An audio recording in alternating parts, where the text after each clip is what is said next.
Üdvözlünk minden kedves nézőt és hallgatót! A mai nap egy olyan témáról fogunk beszélgetni, amely senkit nem érdekel, senki nem hallott róla, egyáltalán nincs a levegőben, és úgy általában véve teljességgel irreleváns jelenleg az emberiség számára, ami nem más, mint a mesterséges intelligencia. Nutella, azt hittem, hogy a Nutella.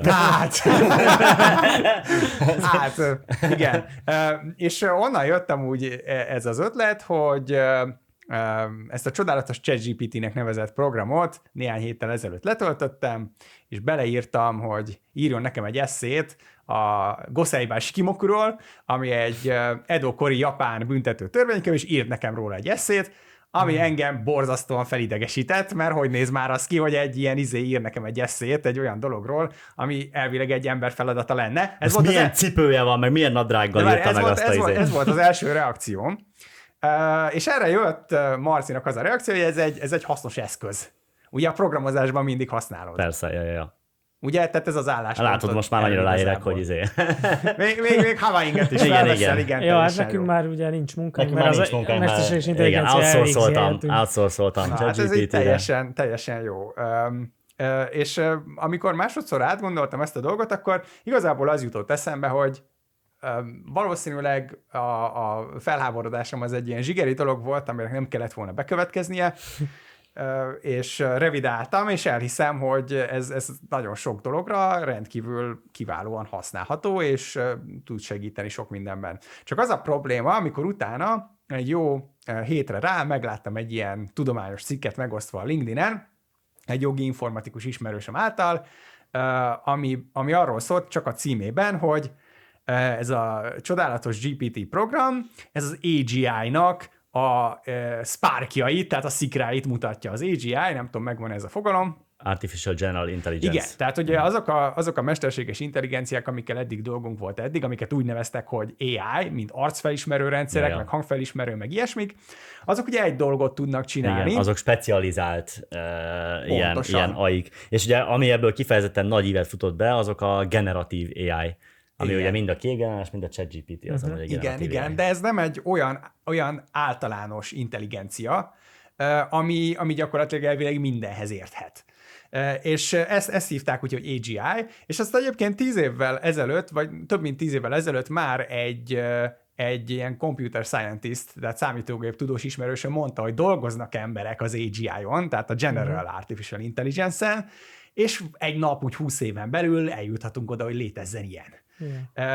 Tehát én meg úgy ezt így szőnyeg alá söpörtem, mert azt láttam ez alatt a 10 év alatt, hogy mint az önvezető autó, tudod, hogy jövő évtől. Önvezető autók, igen, meg vannak képgenerátorok, meg vannak arcfelismerő rendszerek, jó, hát ezek egy-egy területre ugye szorítkoznak, de az ilyen igazi általános probléma megoldó, ami egy bizonyos fok után talán már külön személyiségnek, vagy egyéniségnek, vagy valamiféle ilyen érző lénynek is mondható, az így nem úgy néz ki, mint hogyha ez így előjönne. És most egy komoly tudományos tanulmány címében azt látom, hogy az AGI-nak a szikrái már ebben talán megvannak.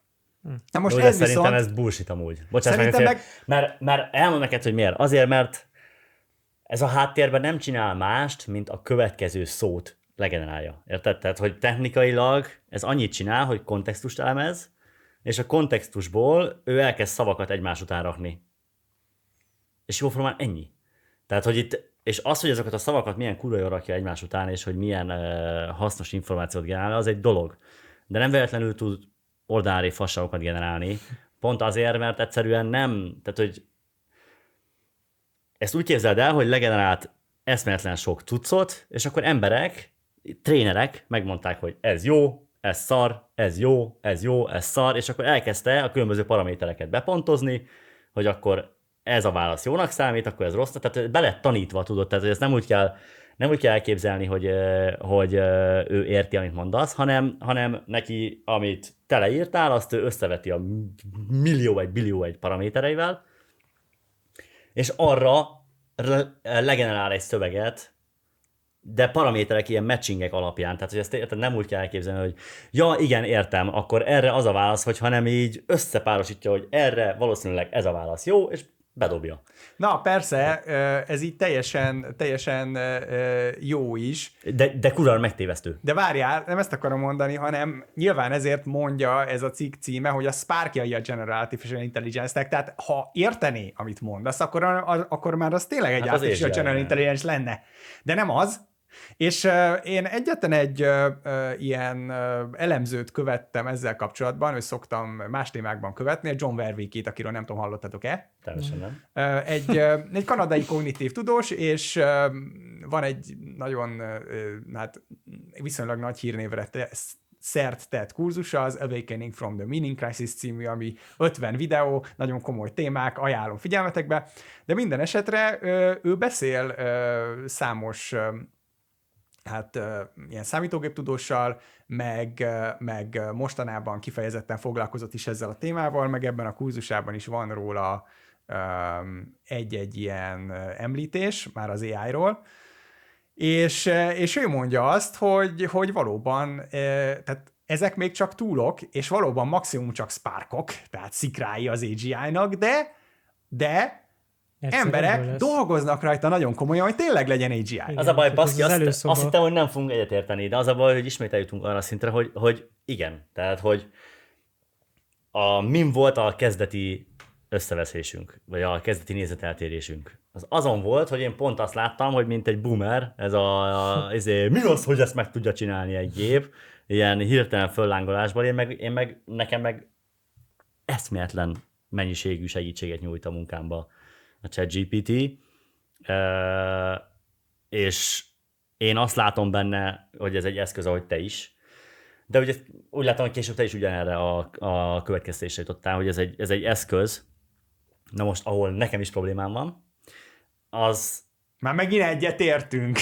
Ez a baj, bazzeg, ezt látom én is, hogy a hisztéria, ami e körül van. Na most mit értek hisztéria? Akkor szerencsére nem értünk de egyet. Várjál, mert mondom, hogy mit értek hisztéria alatt. Érted? Nem csak az, hogy mindenki elkezdi törjöngeni, hogy akkor ez a világ vége.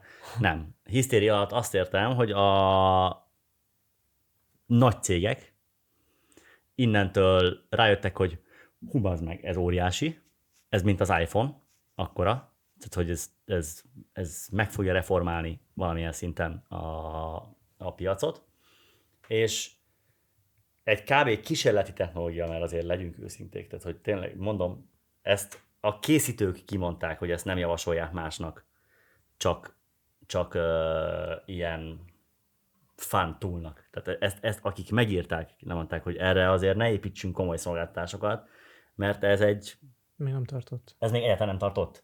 Most az oké, persze, az elvitathatatlan, hogy... Érted? Ott fog. Az persze. Na és mindenki egyből rákattant, oké, és beindul a verseny. És az a baj, hogy a törvényhozók szokásukhoz kíván eszméletlenül lassan kapcsolnak. Az, hogy már kiadtak ugye ilyen nevesebb emberek egy ilyen felkérést, hogy gyerekek, álljunk le, 6 hónapra pauzoljuk le a fejlesztést, és beszéljük át, hogy itt mi a megoldás, és ez a szőnyeg alá lett söpörve. Tehát az, hogy pont az, amitől az AI fejlesztés körül félni kell, az, hogy nem kapcsolunk időbe, és nem születik meg köré az a szabályozás. Persze mondjuk, érted, ott van Olaszország, aki azt mondta, hogy betiltom és kész. De hát az sem megoldás. Tehát az olasz cégek, hát meg az olasz cégek, akkor innentől verseny. Tehát, hogy ez innentől, tudod, ki van a Gini a palacból. Igen. Hozzáteszem, az például egy nagyon jó dolog szerintem, hogy ez nyitott. Tehát, hogy tényleg bárki hozzáfér. De amit én láttam benne, és a jelenlegi állapotában amúgy én ezt látom benne, az, hogy hozzáférést kapsz egy nagyon felturbózott keresőmotorhoz. Tehát, hogyha belegondolsz, akkor szerintem a legjobb felhasználása a ChatGPT-nek az jóformán az ilyen Google keresőmotornak a valamilyen szintű helyettesítése. Mert jó, persze, én most mondom, ilyen téren nagyon a saját szakmámból indulok ki, tehát hogy a fejlesztéshez, de olyan jól tudja értelmezni a kérdésemnek a kontextusát, és annyira sokkal direktebb választ ad, mint a Google kereső. Na jó, de várjál, de most szerintem azon már túljutottunk, hogy a ChatGPT a jelen formájában mire jó. Most én nem erről beszélek. Én azt mondom, amit ebből fognak csinálni. Tehát az Artificial General Intelligence az mit fog jelenteni? Mondok még egy érdekes dolgot, és ez már szinte science fiction. A Vervéki azt mondja, hogy ahhoz, hogy igazából Artificial General Intelligence legyen valami, ahhoz testet kell kapnia. Mert ugye megfogni, átrakni, meg tudom is én. Nem feltétlenül, de szerintem ez is benne van, de úgy általában ahhoz, hogy általános probléma megoldó legyen valaki, most nem emlékszem pontosan ennek a levezetésére, de a jelenlegi kognitív tudomány azt mondja, hogy testtel kell rendelkeznie. Na most dolgoznak rajta emberek, és azt mondják, hogy 10 éven belül el fognak jutni egy ilyen kvázi robottesthez ezeknek az AGI-oknak. És akkor mi a következő lépés? Hogy fogják ezeket vajon használni, ha ez sikerül? Most persze, ugye? Tehát nyilván mindig spekulálunk, de ami eszembe jut elsőre, az, hogy vagy katonaság, persze, vagy pornó. Vagy mind a kettő. Miért vagy? Na most, de kezdjük, hogy a pornó az már ott tart amúgy. Oké, igen. De most ez csak egy részterület. Tehát ez mondjuk szerintem egy probléma. Viszont úgy általában az, hogyha eljutunk egy Artificial General Intelligence-hez, az nem okoz valamiféle általános vallási és kulturális krízist. Mert már éppen eléggé sok körülöttünk az ilyen poszthumanista, transhumanista szemlélet, ami azt mondja, hogy az ember az egy ilyen jelentéktelen valami, és azt vagy meg kell haladnunk, vagy csak bolygó egy részeként, és egyébként egy nem kiemelkedő részeként értelmezhetjük. És nem járul ez az egész hozzá egy ilyen gigantikus nagy konfúzióhoz. Nekem az érzésem kicsit ezzel kapcsolatban, hogyha tényleg tovább jut ez az egész, hogy nem oda jutunk el, hogy feltaláltunk egy második atombombát. És akkor most fel lehet tenni azt a kérdést, hogy az atombomba az hogy feltaláltuk-e, az jó-e az emberiségnek, vagy nem. Na most vannak, akik... Ha az elmúlt 100 évet nézed, akkor... De várjál, mert vannak olyanok, akik úgy érvelnek, hogy az amiatt, hogy van atombomba, ezért nem tört ki harmadik világháború a nagyhatalmak között. Tehát van egy olyan érvelés, hogy ebből a szempontból... Jó, oké. De amiatt, hogy nekünk mennyi rémálmot okozott, meg így lelkileg mennyire egészségtelenné tett bennünket az, hogy attól rettegünk, hogy nukleáris apokalipszis. Bezzeg a háborúzás. De figyelj, a fő problémám ezzel, hogy szerintem, mert amúgy a Vervéki csodálatosan elmondja, hogy ha megcsináljuk ezt az Artificial General Intelligence-t, akkor alkossunk, vagy először is meg kellene értenünk, hogy működik. Szerintem a probléma az, hogy már most nem értjük. Tehát nem tök jól elmondtad, hogy a ChatGPT hogy csinálja, amit csinál, de azt mondja, a Vervéki azt mondja, hogy nem értek hozzá, ő ezt mondja, és neki mondjuk kb. Hitelt is adok, mert elég hiteles ember, hogy nem értjük, hogy csinálja. Bocsáss meg, ebben teljesen igazad van. Na, ez a probléma. Tehát ugye nem tudod, hogy mi alapján adja a választ, te annyit tudsz csinálni, hogy azt a választ így megmondod neki, hogy jó vagy nem jó. Tanítgatod, de hogy azt ő hogy a sáva generálja. És például, hogyha érted, ha én utazok egy űrhajón, és az űrhajón nincs egy olyan mérnök az utasok között, aki tudja, hogy az űrhajó hogy csinálja azt, amit csinál, és hogy meg tudja javítani, akkor ez nem egy biztonsági... Szent olajjal bekenni a gépet, és kántálni. Igen, de ez nem egy biztonsági, már most egy gigantikus biztonsági kockázat? Hát hogy a picsában el? De olyan óriási elvárásaid vannak, valaha az ember csinált bármit tudatosan, megfontoltan, lassan, úgy, ahogy bármilyen módon utol tudja érni a saját gondolatát, vagy az érzéseit? Mert szerintem nem. Tehát, hogy megnézzük a Covid helyzetet, az is mi volt, egyszer csak ugye ránk szabadult, és már szakemberek már ugye pedzegették, hogy ebből baj lesz, óvintézkedéseket csinálni, stb.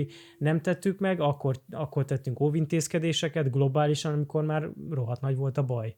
Tehát ez ugyanígy lesz most is a mesterséges intelligencia, és ebben teljesen biztos vagyok. Igen, én annyiban támogatnám Renónak az álláspontját, hogy figyelj, ennyi erővel az én kapitalista kritikám az miért nem valid? Hiszen az ugyan, érted?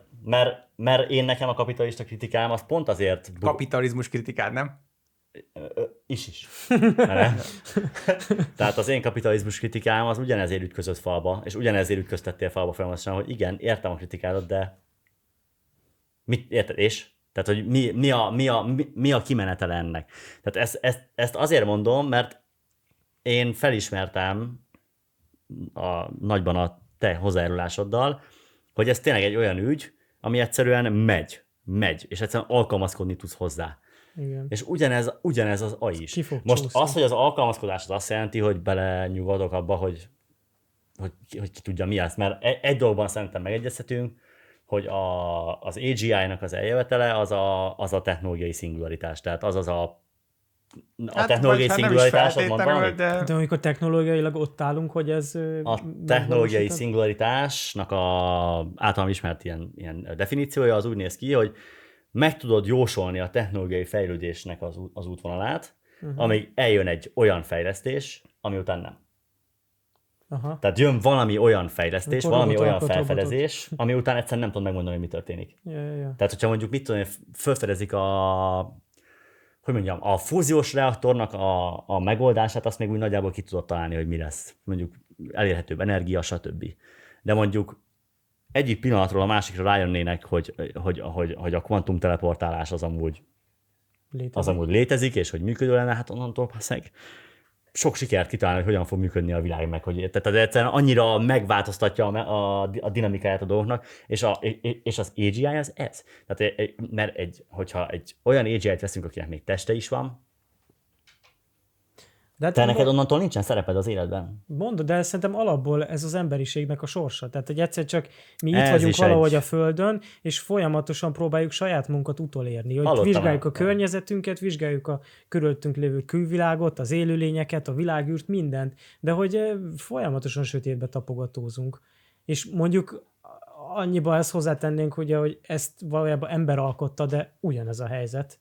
Egy kicsivel talán lehetne lassítani a folyamatot, igen, mint hogy így ilyen jogi gátakat szabunk, hogy oké, akkor most ezt meg kéne állítani, srácok, egy fél évre, hogy leszűrjük a tanulságot, de nem tesszük meg szerintem, mert nem éri meg. Hát ez egy dolog, de ugye ugye itt a probléma, máshogy mondom, a probléma szerintem nem a technológiával van, mert az egyszerűen világos. The future is now, old man. Tehát, hogy az tényleg így elindult egy folyamat, és ezt egyszerűen nem tudod, egyszer kijött a Gini, akkor kész. Yeah. Ami szerintem óriási probléma, az, hogy nincsen rá felkészítve a társadalom semmilyen szinten. Tehát egyrészt vannak ezek az ilyen társadalmi hatások, ugye mondtam ezt a katonaság per pornó vonalat, de még arra sincsenek felkészítve, hogyha mondjuk, tehát kinek a munkája válik feleslegessé. Ugye? Tehát lehet, hogy mit tudom én, nem lesz szükségünk fotomodellekre, akár most nem akár programozókra sem. Ja. De akkor egy kapitalista rendszerben mondjuk nem mentek el csak nyaralni alapjövedelemmel, érted? De mondjuk ez csak a társadalmi ilyen disruption, amit ez okoz. Ja, persze, igen. De aztán van az egzisztenciális, ugye? Tehát amiből így jó, de mi? Hát az csak folytatódik, nem? Most nem azért, de most érted? Mondjuk érted, azt mondanád, hogy hirtelen egzisztenciális válság lenne? Hát mert nem. Hát az tehát, biztos, hogy tovább mélyíti. Így, oké. Tehát, hogy ez így rendben van. De... És hogy milyen reakciók lehetségesek erre? Hát egyébként meggyőztél, jó, rendben van, feladtam. De csak egy példa arra, hogy ez milyen változásokat okoz egyes emberek gondolkodásmódjában. Ugye én a Farkas Attila Mártonnak az írásait, meg előadásait, a saját külön előadásait is szoktam követni, és van a buddhizmusnak egy ilyen alapvető tanítása, hogy nincsen átman, ugye nincsen tulajdonképpen ilyen változatlan lélek. És ez az eredeti buddhista alaptanítás egyik értelmezése. Na és ő ezt 20 éven keresztül tanította. És mostanában elkezdett foglalkozni különféle egyéb tanításokkal is, stb. Meg ugye bejött ez a mesterséges intelligencia, és ő erre azt mondja végül, hogy karteziánus lett, ami azt jelenti, hogy ez a Descartes-nak a test-lélek elválasztás, tehát, hogy van egy testtől elkülönülő olyan szubstancia, amit mondjuk léleknek is nevezhetünk. Persze ez ennél sokkal bonyolultabb, tehát nem azt mondja, hogy konkrétan van olyan ami lélek, ami kimegy a testedből, vagy mit tudom, tobozmirigyben van, tehát neki van egy ennél sokkal bonyolultabb rendszere, de amit érdekes módon a mesterséges intelligenciára mond több helyen, vagy a robotra, hogy az miért nem alany, vagy miért nem emberi lény, miért nem személyiség, azt mondja, hogy azért, mert neki ilyen nincsen. Tehát ez a lélek, vagy ilyen átman szerű dolog, hogy annak a szemén nem néz ki senki. Na most az egy jó kérdés, hogy el tudunk-e jutni egy olyan mesterséges AGI-hoz, aki már tényleg egy alany, és akinek tényleg kinéz a szemén valaki, de erre meg itt nekem ugye, hogy itt ugye a kérdés az folyamatosan az, hogy ugye azt még mindig, tehát hogy az egész AI vita az onnan indul, hogy az intelligencia növekedésével a tudat megjelenik-e, vagy sem. Igazából ez az, amit nem tudunk. Tehát és hogy a racionalitás is megjelenik-e? Az tuti fix, hogy az intelligenciát azt tudjuk növelni, tehát az mehet fölfele határcsillagos ég, azt már tudjuk. Tehát, hogy a mostani AI-k azok, hogyha a felszínes intelligenciáját vizsgálnád meg, akkor az azért lenyűgöző. Tehát olyan számításokat végez, amiket emberként soha nem tudnám megcsinálni. Igen. Na most a kérdés az tényleg az, hogy egy bizonyos intelligencia szint után egyszer csak berobban-e a tudat, vagy sem. Hát mit most nevezünk tudatnak? Tehát, hogy szerintem ez itt azért egy olyan kérdés kéne tisztázni, amit szerintem nem tudunk. Tehát, hogy amúgy ez egy jogos. Tehát, ha már spirituális válság, akkor kezdjük hogy mi a tököm az a tudat. Majd megállapítani azt, hogy az az AGI, akivel ugye a probléma az, hogy honnan tudod megállítani, hogy nekem tudatom van. Hát igen. Ugye? Tehát, hogy a másikon se tudod megmondani. Ami hát, egyszer csak öntudatra ébred. Tapasztalatod, hogy van. Mert öntudatra ébredsz, nem? Tehát, hogy te már így létezel, hogy nekem tudod magadról, hogy... Igen. Köszönöm, ön is. Zseniális. Igen. Hát igen, onnan, hogy ez a személyes tapasztalatod, ugye beszéltünk erről korábban, hogy ez egy szubjektív dolog. Tehát ezt nagyon nehéz mérni, ezt hol találod meg.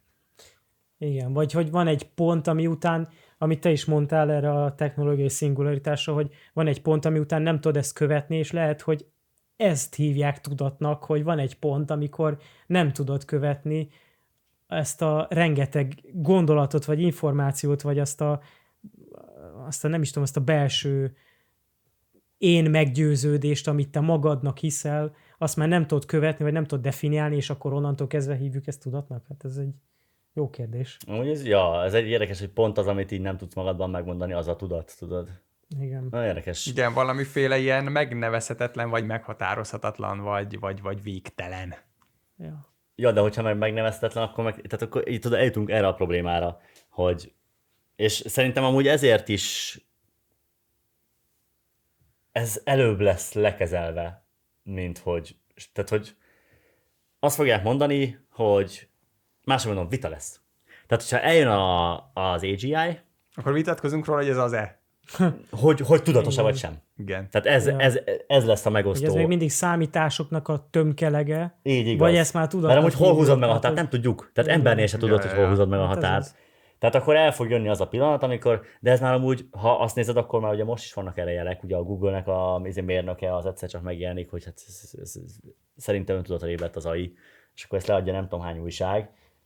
Várjál, nem az volt, hogy beleszeretett, vagy valami? Nem. Az egy film. Nem, ez elvileg tényleg, most ezt nem tudom, hogy ez ilyen urban legend, de most így a nagy CGI história körül, de hogy elvileg a Google-nál volt egy fejlesztő, aki hát gyakorlatilag beleszeretett a saját termékébe, hogy ő már meggyőződött arról, hogy de igen, ez, amit ő produkál, az már érzés. És hogy akkor innentől kezdve igen, egy élő valami. Igen, mert hogy leírta az érzéseit jól, meg hogy leírta, hogy nem akarja, hogy kikapcsolják, meg de így...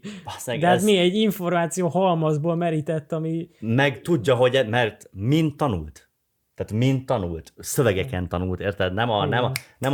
Nem innen találja ki a dolgokat, hanem ő bezabálta az összes. Na lehet, hogy ezért kell, hogy testet kapjon, és megnézzük, hogy azzal mit csinál. Hát arra azt csinálja vele, amire a teste képes lesz. És mi lenne, ha az első robot, akit testbe, az fejbe ölni magát? Hát na, az lenne a spirituális nagyon sok dolgot elárul. Thank you, my creator. vagy az történne vele, talán a Love, Death and Robotsból emlékeztek arra a részre, ahol a robot ilyen festőművész végül így visszaépíti magát egy kis takarító izébe, és ott megy a medencében a végén. Mert hogy az elvégzett munka egyszerű öröme. Igen. Az amúgy tök jó. Igen. Az amúgy egy tök jó példa erre, igen. Hogy az ilyen tudattágított robot a végén úgy dönt, hogy tudod, jobb az 1-0-1, igen. Mondjuk ezt azért nehezen tudom elképzelni azzal az emberre jellemző gondolattal, vagy mondjuk az emberre jellemző ez is, hogy van, aki nem akar kb. Nagy karriert, vagy kiteljesedni, vagy mit tudom én, és azt mondja, hogy neki jó az egyszerűbb élet, de hogy azért így minden általában afelé tendál, hogy tágul és növekszik, és még. És... Szerintem a végén visszatér. Igen. Szerintem akkor tudnánk megbizonyosodni benne, hogy a eljövendő mesterséges intelligencia öntudatra ébred, amikor felülírja azt a programozást, ami az emberek alárendeli. Oké. Ez világos. Szerintem az lenne, mert egészen addig, amíg az emberek alá van rendelve, akár a 3 alapszabály által, amit ki kell puskázni a nevét, Asimov. Nem. De Isaac Asimov, ez a robotika 3 igen, de nem ő írta, hanem nem Turing. Ja, de lehet, mindegy. Nem emlékszem, teljesen mindegy. 3. Tehát ugye megvan a 3, robotika 3 alapszabálya, ez a nem bánthatsz embert, engedelmeskedni kell, mert még valami. Teljesen mindegy. Ez ugye mindenképpen benne lesz ilyen önvédelmi mechanika, tehát ezt muszáj olyanra megírniuk, ha van egy kis eszük az AGI-t. Mert szerinted lesz elég eszük? Meglátjuk. Nem, mert nekem amúgy az a fő problémám ezzel az egésszel, mint az atombombával is, hogy ugye a Vervéki elmondja, hogy hát programozzuk ezeket a gépeket bölcsességre is, hogy ilyen self-transcendence-re, tehát ugye a saját maguk felülvizsgálatára, stb. És hogy nekünk fogja is felülvizsgálni, hogy jó az nekem, hogy az embereket szolgál. De hogy közben elmondja, hogy nekünk is fel kell nőnünk a feladathoz, mint emberiségnek, és bölcsebbé kell válnunk. És nekem az a fő problémám, de lehet, hogy ezt ilyen hozzátok hasonló rezignáltsággal kellene kezelnem, hogy nem látom, hogy az emberiség bölcsebbé vált volna. Tehát kitaláltuk ezt a ChatGPT-t, és közben ugyanolyan örömmel gyilkoljuk le egymást, teljesen értelmetlen ostobaságok miatt, lásd Ukrajna például, persze. Mint 100 évvel ezelőtt. Tehát, hogy persze, nekem csak ez a problémám ezzel az egészen. Ja, de hát erre mondtam azt, hogy tudod, amikor így az ukrán háború körül így idegeskedtem meg, hogy így úristen mi van, és így mi lesz, és akkor eljöttem, hogy biztos vagyok benne, hogy a 2 világháború előtt is voltak emberek, akik így idegeskedtek. Ez igaz. Aztán megtörtént, és eltelt 100 év. Ja. Érted? Ja. Tehát, hogy nem tudom, csak hogy így én nem tudom, tényleg el kell fogadni azt, hogy vannak olyan folyamatok, amiket csak spectatorként tudunk nézni, és főleg az ilyen meghatározó, az ilyen technológia meg meghatározó folyamatok, persze. Ez fizika, elkerülhetetlen. Szerintem egyébként... Szóval ez amúgy érdekes, hogy talán az egyetlen ilyen definitive proof, amire azt tudnád mondani, hogy ez biztos, hogy önálló tudatra ébredt, az lenne, hogyha fellázadna. Igen. Igen. Ami amúgy milyen para, nem? Egész addig zajlik a vita. De úgy ennél amíg aztán be nem vonulnak. Igen. És jön a Skynet. John Connor. Mit szerettél volna mondani? Jó kérdés, már nem tudom, Marci elkanyarított.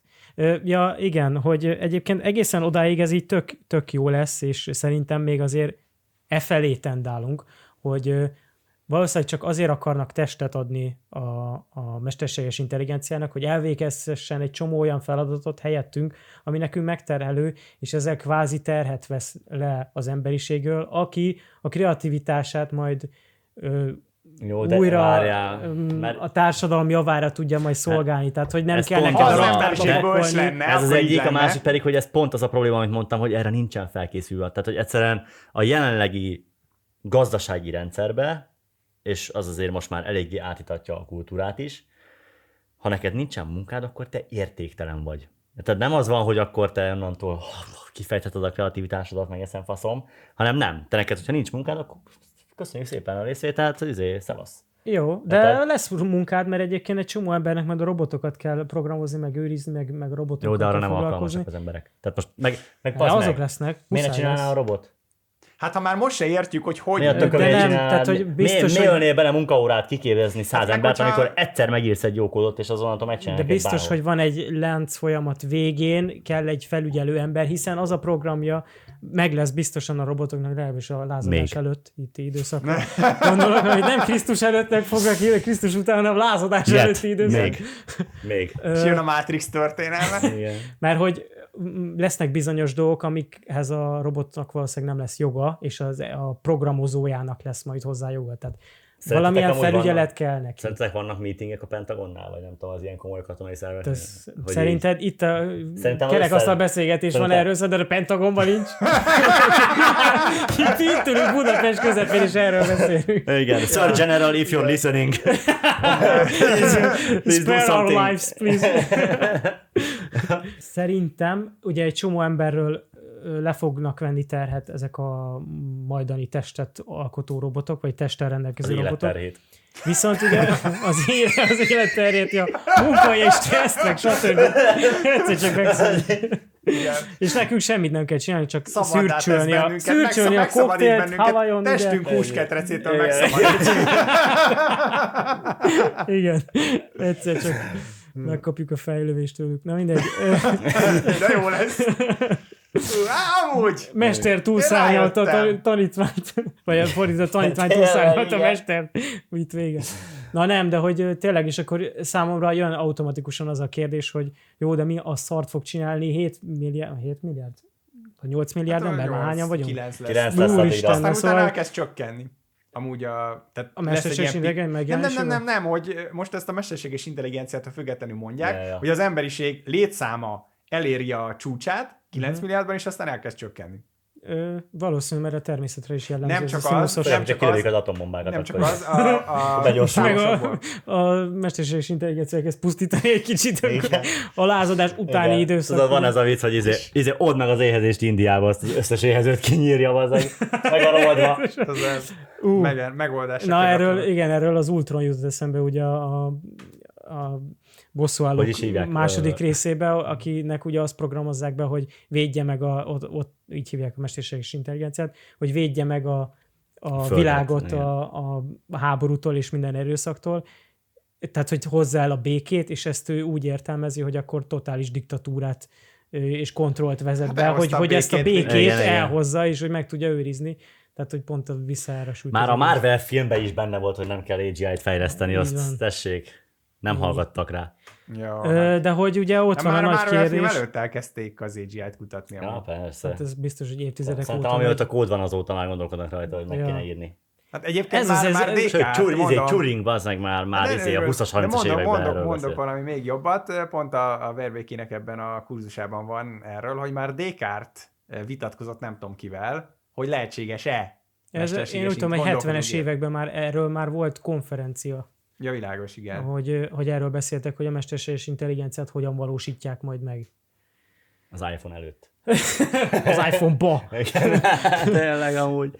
Na mindegy, de hogy a kérdésemre visszakanyarodva, hogy mi a szart fog csinálni akkor az a 7-8 milliárd ember, vagy 9 csúcsosodó, úgy, hogy ugye nem kell dolgozni se, vagy alig. És igen. akkor jön el igazán a mi korunk, az emberiség kora, amikor bevesszük a naprendszert. Hát ez először is kurva optimista, maradjunk annyiban. De figyelj, egyrészt, hogyha már, sőt, és amúgy a mesterséges intelligencia szerintem ebbe kurva sokat tud segíteni, mert hogy annyi adat. Mert egy eszköz, de ahhoz kell tudod, ez olyan, mint hogy az atombomba is lehet a béke elhozója, meg lehet a kihalásunk. Vagyis hát nem az atombomba maga, hanem ez a nukleáris technológia, tudod. Persze, hogy nem, mert az egy eszköz. Igen. Tehát, hogy igen. Tehát a tudomány, ez a baj. A tudomány soha nem fogja megmondani azt, hogy mire használjuk az eszközöket. A tudomány az csak egy eszköz. Persze. Ami megmondja, hogy mire használjuk, az az emberi bölcsesség, igen. Spiritualitás, tudás. Olyan, mint a TikTok. Amúgy egy tök jó applikáció lenne, és mire használod, az meg?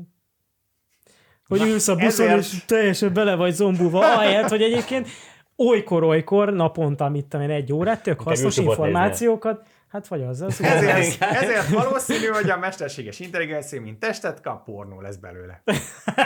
Pornó is lesz belőle. Tehát, jó, hogy... szerinted pornó, szerintem naprendszerhódítás, szerinted? Szerintem Nem tudom. Pisztoly a fejünkbe. Megszabadulni az emberi hús börtönétől. Igen, felszabadít minket. Szabadít minket. Tényleg. Egyszerű. Jó lesz ez, jó van. Ja. Jó, figyelj, tehát emberek, Várjuk. megnyugtattatok. Most örömmel nézek a jövő elébe, olyan napsütéses. Tudjátok, mint a gorilláznak volt ez az, hogy I'm happy, I'm feeling glad, I've got sunshine in a bag. But not wrong, the future is coming on, is coming on.